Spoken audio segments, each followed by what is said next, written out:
বছরের পর বছর ধরে জমানো কষ্টের টাকা, একটা স্বপ্ন, নিজের মনের মতো একটা বাসা।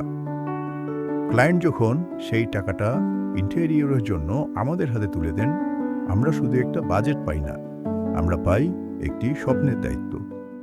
লাক্সোরাতে আমরা বিশ্বাস করি প্রতিটি প্রজেক্ট শুধু একটি কাজ নয়, এটা আমাদের জন্য একটি লায়াবিলিটি, একটি কমিটমেন্ট।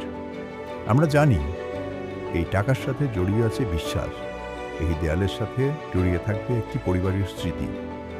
তাই কোয়ালিটি আমাদের জন্য অপশন না, এটা আমাদের স্ট্যান্ডার্ড। লাক্সোরা টিম যখন এই ফিলোসফি ধারণ করে, তখন প্রতিটি প্রজেক্ট হয়ে ওঠে আমাদের নিজেদের একটি অংশ। লাক্সোরা, লাক্সারি দ্যাট গিভস ব্যাক।